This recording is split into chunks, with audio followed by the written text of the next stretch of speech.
3 superfoods that will quickly and drastically improve your health. We're gonna talk about 3 superfoods that's gonna blow your mind. We're gonna break down the science to these 3 superfoods. We're gonna get into the biochemistry of these 3 superfoods, the chemical compounds of these 3 superfoods, and I suggest that y'all really start incorporating this in y'all daily diets, like ASAP. Starting tomorrow, when you wake up in the rising and you do your H3O2 hydration or your H2O spring water electrolytes, once that sun be the highest in the sky between 12 and 3, that's when you get your first meal in. I suggest that this should be a major part of your plate, family. So y'all climb on in, climb on in, climb on in. How y'all feeling? Peace, gods. Peace, goddesses and earths. Shalom, shalom, lacha. Yapa, mishpati. My beautiful family. How y'all doing? When y'all in and y'all got some pens and y'all got some pads, you already know. Type in some 9s and we'll get it started. I want to show y'all some chemicals inside of y'all foods that we cannot avoid. It's essential that we eat these bioflavonoids. It's essential that we eat these, phytochemicals, or what we'll call phytonutrients or biophotons, these light code frequencies in these foods, because as I was talking to y'all about yesterday, we are electrical beings. So the more we get minerals in us, the more we get simple amino acid structures, and the more we get monosaccharides, or what we call simple sugars in us, that create a conduit for electricity can flow properly with ease. Now energy can flow properly with ease, but the moment we start blocking up energy, we are at dis-ease. So the whole thing is to open up the meridian pathways, to open up all the detoxification channels or the sewer system channels in our bodies, whether we're talking about meridian pathways, whether you're talking about the NRF2 pathway, or whether you're talking about the lymphatic vessel pathway. As long as these pathways are opened up and we are able to get metabolic waste, which creates metabolic acidosis out of the body, our body will actually maintain a balance of what I call my ot, or what the allopathic community call homeostasis. But in order for us to do that, we have to constantly be detoxifying what we metabolize. And that is our issue, and that's the reason why we constipated cellularly, and that's the reason why we sick. Because we eat in food that doesn't help us eliminate. You're supposed to truly, truly eat to eliminate. If you truly look where most of your nutrition come from, because nutrition is a very misunderstood word anyway. Misunderstood, misunderstood, and misunderstood. It's a two-folded definition to it. Nutrition is food that's supposed to create elimination pathways inside of your body. Phytonutrients is something different from real nutrition. Phytonutrients is basically compounds and different elements you breathe in through drawing in breath that's going to help you maintain and rebuild the molecular structure. So when you eat a food, you're supposed to be looking at your food like, okay, how long would this food take to digest in my system? How long would this food take to break down in my system? Will this food provide me energy? And is this energy going to be used to turn on glutathione? Is it going to be used to turn on the NRF2 pathway? Is it going to kick the thyroid gland to turn on tryptophan? Is tyrosine going to turn on for my body can start purging everything that it just went through? Because whenever you put something in your mouth and you chew it, the moment that it hit the hydrochloric acid in your stomach and it goes to the small non-inch intestinal tract that we call the duodenum or the duodenum, once it picks up all of the nutrients, the metabolic process starts on a cellular level. So you have to realize whenever you utilize energy or wherever you use any type of energy, there's a byproduct or a blowback that comes from it. Usually it's a cationic blowback, or sometimes you get an anionic blowback. We notice that most of the cationic blowbacks are acidic in nature. We see that most of the anionic blowbacks become alkaline forming.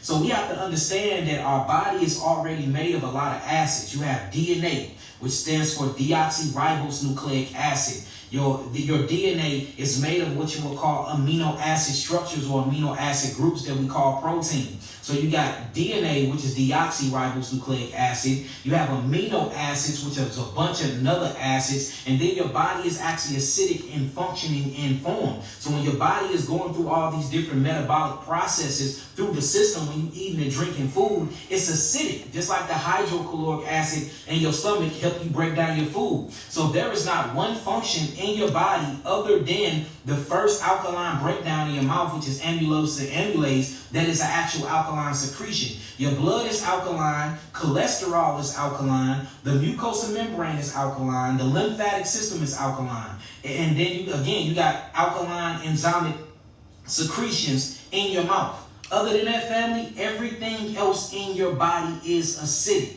You see that? So if everything else in your body is acidic, which is the building blocks, or what they call the amino acids that create proteins that build your tissues, that's acidic. You see what I'm saying? When you actually look at exosomes and lysosomes, this represents the actual digestive system of each individual cell.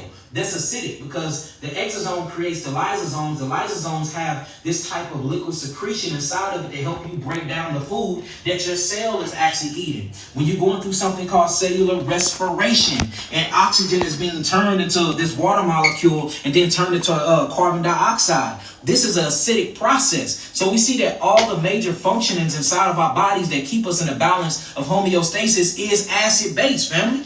It's acid. It's acidic. So if we know that our body is already naturally acidic, and the only reason why the doctors and the allopathic community teaches us that our body is alkaline is because the two major fluid, or what they call interstitial fluid in our body, is actually alkaline.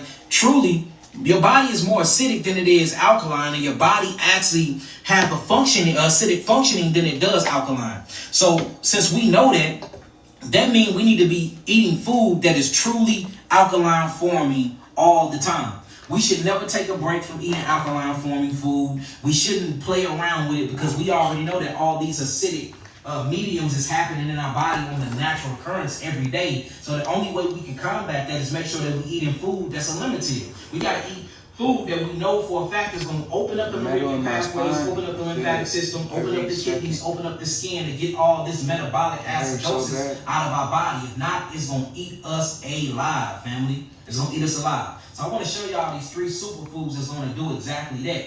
And you don't have to just incorporate this every day. Just start with a small little section on your plate every day and start doing this, all right? And then it's gonna make a lot of sense, y'all. So if y'all ready to get started, type in some 9s.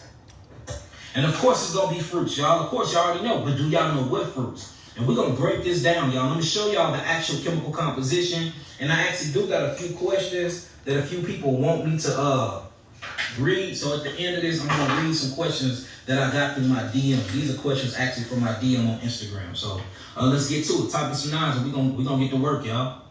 We're gonna get to work. So I'm gonna tell y'all the fruits first, and then we're gonna break down the science on why these fruits are so amazing. Matter of fact, now I'm gonna tell y'all the fruits later.